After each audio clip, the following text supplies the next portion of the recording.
One more segment. We're on the march. The Empire's on the run. Alex Jones and the GCN Radio Network.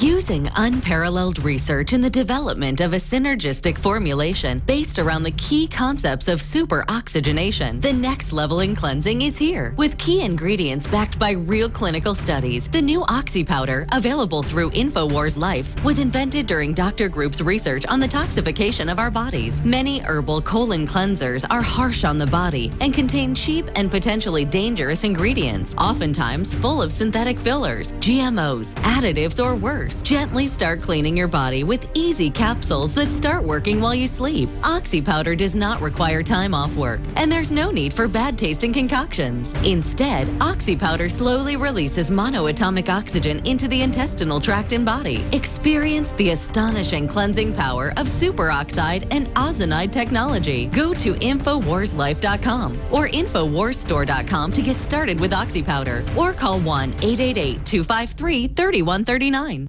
The average person's life is filled with unexpected challenges.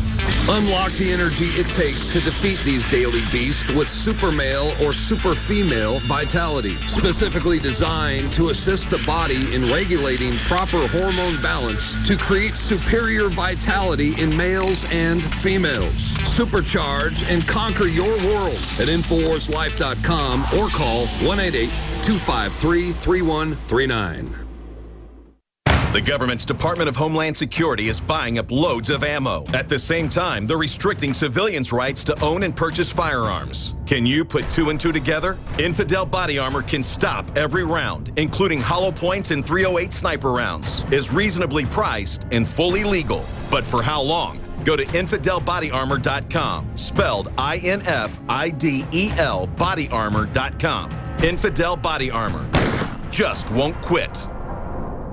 Used since before the days of the Roman Empire to support the body's natural systems and enhance overall health. Introducing the new InfoWarsLife.com oil of oregano formulation, a highly advanced nutraceutical form of this key herb that has been traditionally used by civilizations for thousands of years to promote health. We have now procured the most high quality and potent forms of oregano oil on the market, sourced from top leading manufacturers to ensure a concentrated level of bioactive ingredients. Extracted directly from the wild herb and sealed in easy-to-use capsules, you will no longer need to endure the burning of liquid oregano on the tongue. Wild crafted from the Mediterranean oregano species that experts agree is one of the most powerful and most challenging to acquire. This winter season, it's more important than ever to secure this true form of oil of oregano. Now available in our limited first run at InfoWarsLife.com. That's InfoWarsLife.com or call 888-253-3139.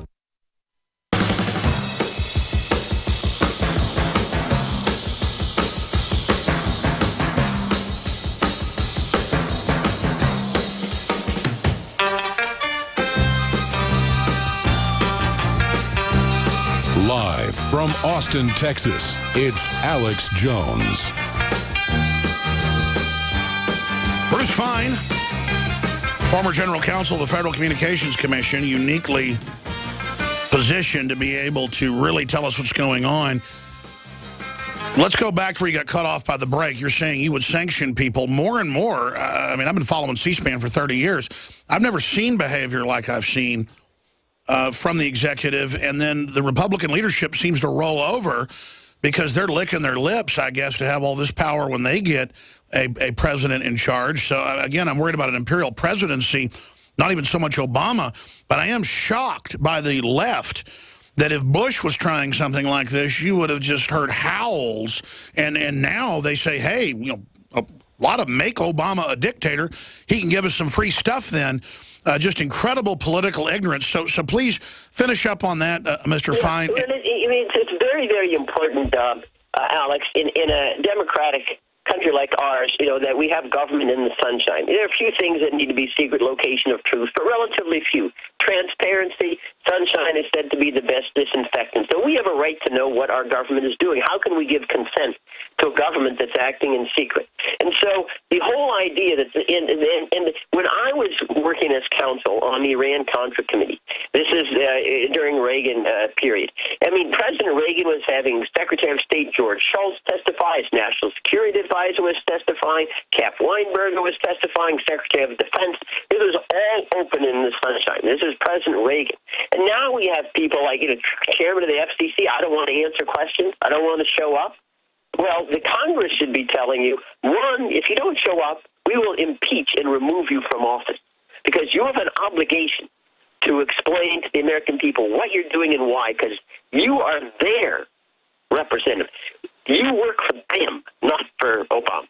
You work for we, the people, who are sovereign. And if they are recalcitrant, they should impeach them or fine them $50,000, $100,000 every day that they don't appear. And you're right, it's stunning. Congress says, well, please tell us. They wring their hands and do nothing. So they get treated, like they're second and third tier players, because they simply won't stand up and defend their authorities. Now, maybe you're right. They're just waiting for the White House so that they can be the oppressors rather than the oppressed. But that's not a very optimistic outlook for the future of the country. Because I don't want to be oppressed by anybody in the White House. Exactly. Republican or Democrat. Well, also, they promised to release the 332 pages as soon as they announced it, and then they haven't released it, and are now have the Washington Post making fun of anybody that asked to see it, when we know they printed it up in book form, and they've been waving it around on TV for a month with this red tape around it. So I guess if they don't testify to Congress, why ever release it? They can be like the CIA. It'll just be secret. Yeah, I mean, and say secret government is antithetical to anything like representative democracy. How can you have a government that doesn't even tell you what it's doing? After all, we get to decide to approve or disapprove what's being done here. They don't get to issue by decree. There are elections and things can change. And it is this arrogance that's totally antithetical to what our founding fathers thought, a free and open government would be about. Other points, where do you expect this to go? The Hill, and I think rightly says that this has to go through a gauntlet, these rules, and that's why they're not releasing them. So I guess they think they want to win the propaganda war, that they're protecting the internet before they roll this out by stealth. But that isn't working for Obamacare, because as they roll it out, it becomes more unpopular by the day. So why are they engaging in this tactic? Well, they may be trying to bolster their defenses against what's sure to be a legal attack on the net neutrality rules. The Court of Appeals here, and the U.S. Court of Appeals in the District of Columbia, has rebuked the FCC on numerous occasions for overreach. And they may be worried that the shallowness of their explanations need buttressing before there's going to be an immediate appeal. And perhaps my expectation, Alex, would be that there'll be a stay of the FCC rules until there's a final court adjudication, which means there's years away, given the legal frailty of their promulgation. What do you think is going to happen in your gut? I mean, the sense of Congress, the sense of the country, the sense of the other administrators and lawyers you talk to. Which way is this country going? Because it seems to be stampeding into an accelerated decline of the Roman Empire meets Buck Rogers. In your gut, where do you think this country and the world's going, Bruce Fein? What we need is to restore our fundamental precepts as a country, which haven't changed in over 200 years. Human nature hasn't changed. The empire psychology hasn't changed. And we have, I think, Alex, anywhere from 30, maybe 35 years to completely reorient ourselves as a country whose influence abroad is the influence of example. We need to restore separation of powers back home, transparency. We defend ourselves, but we don't go abroad in search of monsters to destroy, borrow $18, $19, $20 trillion running around the world like Don Quixote, thinking that we can change cultures that are 1,000, 5,000 years old, if ethnic rivalries and despotism into democracies. You can't do it. You know, if you could, you know, those people who believe that, Alex, I say, let them hire me build a perpetual motion machine. Sure. What's truly stunning, failure after failure. Afghanistan fails. Yemen fails. Iraq fails. Syria fails. Nowhere. Libya fails. All of that. They keep coming back and doing the same thing. I mean, after Libya is a perfect example. You got 126 militias. The whole thing is a Somalia-like desert land. And now we're going to visit the, you know, and remember, Libya and Yemen were viewed as the model that Obama singled out for pursuing ISIS. I mean, my God, the model, that's like saying, you know, General Custer's battle of the Little Bighorn is the model by which we'll fight the future Indian wars. You say, my God, are you crazy? And we need to just totally repudiate this idea that we have some kind of obligation and expertise to cure all the ills in the world. Nice if it was possible, we will destroy ourselves as a consequence. Well, I think my view is if we can get Rand Paul and that philosophy back into the trajectory of where we're going as a country, we can save ourselves. Otherwise, we're following the path of the Roman Empire. It'll be just a matter of time. We'll bankrupt ourselves. We'll so overextend ourselves. We'll ultimately collapse. Well, I agree with you. And in closing, you notice that Rand Paul won the CPAC poll, and he's nowhere in the news. And then they have a whisper campaign, libertarian movement. Oh, he's not perfect. You know, he's not his dad, so we better not support him. He's the best in the field. That's why the power structure's coming after him and ignoring him, folks. I want you to briefly comment on that because you got to go. And then also, have you heard about the London Guardian? Our reporters have been up there. There's a giant 5-story and then a 4-story and a 3-story complex with black sites where people died, where people are kept for up to 2 days shackled and aren't even put in the arrest database in Chicago to then ring these fake confessions.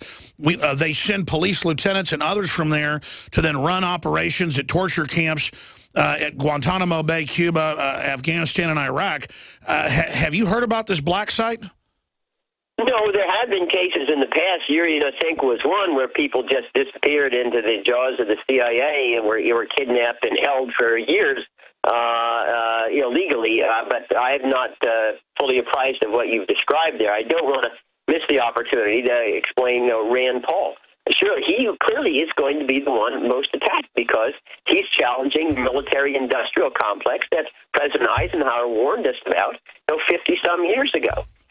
So they'll be making up all sorts of things about Rand and trying to obscure his popularity.